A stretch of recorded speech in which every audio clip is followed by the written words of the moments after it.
And now we're going to take you on a walk that's truly off the beaten track in Venice. It's far away from the tourist highlights into the districts of Santa Croce and Dorsa Duro. Now, this area is charming, it's residential, it's mostly local people, and there, of course, are some wandering tourists trying to figure out where the heck they are, checking their map, looking up at the signs. Here we're walking along Corte Canal, and there's a little bridge, the Ponte Canal. There's obscure street, Calle de Laca, and then we're going to be walking down through that little archway along Calle di Mezzo, a lovely spot. These quiet, narrow lanes are the kind of place that you could really enjoy if you have maybe 3 or 4 days in Venice.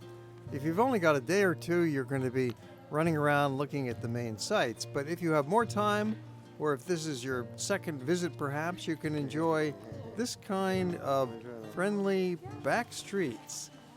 Lanes that go along canals, little bridges that go over canals, and sure, there's some other lost tourists trying to figure out where the heck are they. You have a street like Calle della Chovere. It has gardens along the front of the apartments. That's most unusual in Venice, to see that sort of a setback of the building with gardens out front. And walkways right along the water. You might think every walkway in Venice goes along the water, but not really. To find this kind of exposure to the canals is really quite refreshing and quite wonderful to see. A place to relax, little back lanes to get a little bit lost in, and you can figure out on a map or by looking at those street signs where you are. Now we've entered Dorsa Duro. That's another one of the sestieri of Venice. Dorsa Duro is a little bit off the beaten track, but it will lead you into some busier lanes if you follow the crowd. And then soon enough, you're going to come upon one of the major gathering places of the city, Campo Santa Margherita. A large, fascinating square, always busy with local folks out shopping or just sitting around under the shade trees, passing the time of day.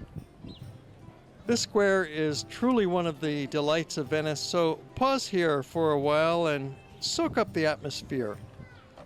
At night, it becomes quite lively with the university students hanging out. The University of Venice is just a few blocks away. It's a great place for singles and mingling. This is another one of those half a dozen major plazas where the locals gather.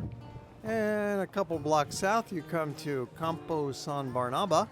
They sometimes have a little flea market going on, and it's surrounded by more of these delightful canals. And we continue our walk, doing a little more window shopping as we go. Notice how some of the walkways become tunnels that go under buildings. It's that densely populated. Trucking along over the Accademia Bridge with a spectacular view looking down to Santa Maria Della Salute at the beginning of the Grand Canal. Be sure to pause at the top for a sweeping view down the Grand Canal looking towards the Church of Salute. It's a great photograph. Well, the Accademia Bridge will bring you back into the main center of town, so cross over this large wooden bridge. Coming down the bridge brings you back into the center of Venice at the far western end of the San Marco district. A few blocks beyond the Accademia, you'll come to Calle Amendola. It's another shopping street. There's a nice little bookstore tucked away on this Calle Amendola. And then if you walk long enough, you're soon going to hear music of the gondolas. One of the real treats of the city, especially if you can be in the gondola enjoying that musical ride, and if not, when you hear them go by, pause and listen for free.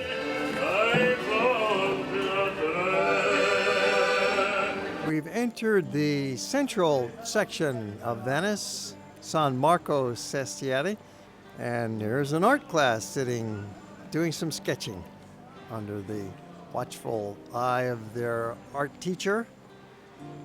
as we go into the big square in town, the only piazza, Piazza San Marco. A grand view looking at the Basilica and the big tower, the Campanile of San Marco.